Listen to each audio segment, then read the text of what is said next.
Thank you, Mr. Chairman. Dr. Yu, you mentioned the National Basketball Association. So I want to ask you about that. I represent the University of Kentucky. There are currently 26 Kentucky Wildcats in the National Basketball Association. So I count myself as one of the 2.2 billion NBA fans worldwide. And with 210 million followers across social media platforms, NBA social media platforms, the NBA is arguably the most popular sports league in the world. But the NBA is big business in China. NBA playoffs broadcast on state-run TV in China, and the NBA derives $5 billion from China every year. ESPN examined investments of the 40 principal owners of the NBA and found that they collectively have more than $10 billion tied up in China, including one owner whose company has a joint venture with an entity that has actually been sanctioned by the U.S. government. Now, I think on the one hand, exporting American basketball into China could be quite advantageous in the cultural competition that we have. On the other hand, because NBA players and owners have so much of a financial stake in China, I worry that it is a risk, and we saw this with LeBron James on full display criticizing the Houston Rockets general manager for actually defending pro-democracy activists in Hong Kong. Talk to me about the NBA, China's influence over the NBA, what risks there are, and does Congress have a role in helping the NBA see the light?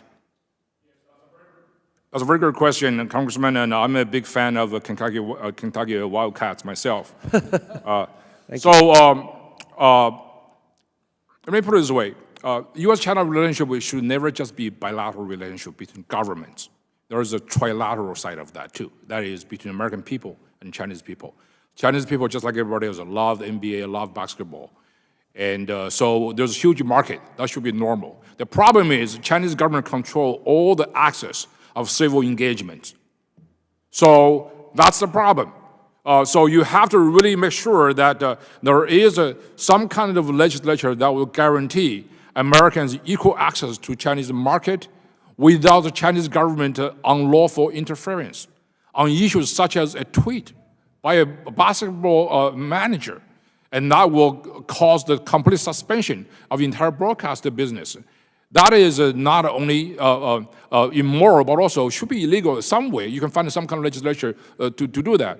So that's why I think I had to use the word, well, I'm not going to say this, but I think it's very important for us to engage, to basically deal with the Chinese government, not just to believe that China only is represented by Chinese Communist Party. And that's a very important distinction. I mentioned that I have some government experience working previously. The single most violent reaction from the Chinese Communist Party is American statement that the Chinese Communist Party is not the same as Chinese people. That drives them crazy, nuts, because that's the biggest fear.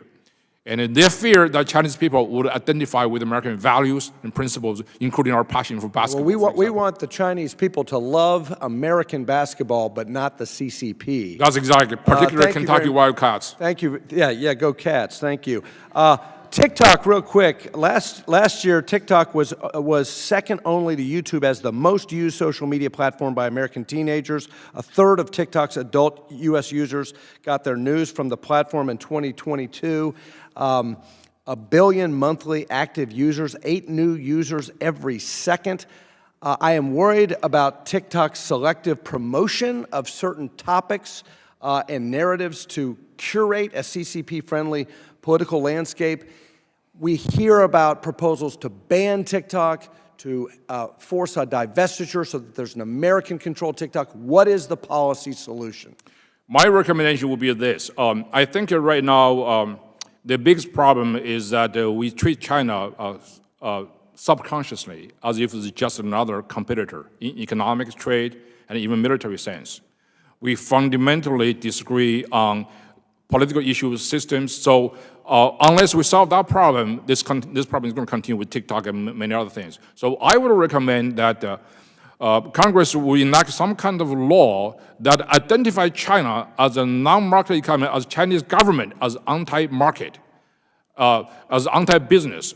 So every business from China, TikTok included, who wants to do business with the United States, we have to place a burden of proof on them to prove the Chinese government will not have any interference in their operation in the United States. If we find that they violated that kind of pledge, their own pledge, as they said they're willing to do, and then we kick them out. So that's basically very simple. We place a burden of proof on their shoulder rather than we try to catch them, because they can always play games. TikTok, for example, you guys said listen, you cannot have a server inside China. You said we'll move the server to Singapore and to Texas. But the problem is access, as Congressman Gallagher said. Chinese Communist Party has full access to their servers, no matter where it's served. So that's the problem. Thank you. I yield.